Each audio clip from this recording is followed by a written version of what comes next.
ദൈവത്തിൻ്റെ ഏറ്റവും പ്രിയമുള്ളവരെ, അവിടുത്തെ സമാധാനം ഞാൻ ആശംസിക്കുന്നു.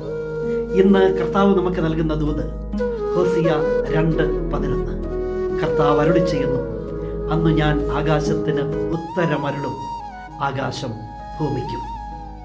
ഉഷ്ണക്കാറ്റടിക്കുന്ന വരണ്ടുണങ്ങിയ വിണ്ടുകീറിയ ഭൂമി ആകാശത്തോട് നിലവിളിക്കില്ലേ ഈ മണ്ണിനെ ഒന്ന് നനയ്ക്കാനായിട്ട്? അന്ന് കർത്താവ് ആകാശത്തിന് ഉത്തരമരുളും, ആകാശം ഭൂമിക്കും. മഴമേഘങ്ങൾ നിറഞ്ഞ് പേമാരി വർഷിച്ച് ആകാശം ഭൂമിയെ നനയ്ക്കും, ഭൂമിക്ക് മറുപടി നൽകും. അതുപോലെ തന്നെയല്ലേ നമ്മുടെ ജീവിതങ്ങളും?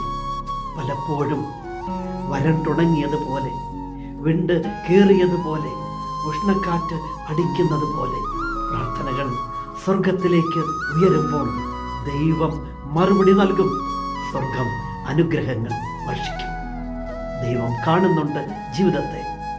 ദൈവം അറിയുന്നുണ്ട് ജീവിതത്തിൻ്റെ എല്ലാ അവസ്ഥകളും. അവിടുന്ന് തീർച്ചയായും നമ്മുടെ ജീവിതത്തിൽ ഇടപെടും. കരുണാമയനായ ദൈവം നമ്മെ എല്ലാവരെയും സമൃദ്ധിയായി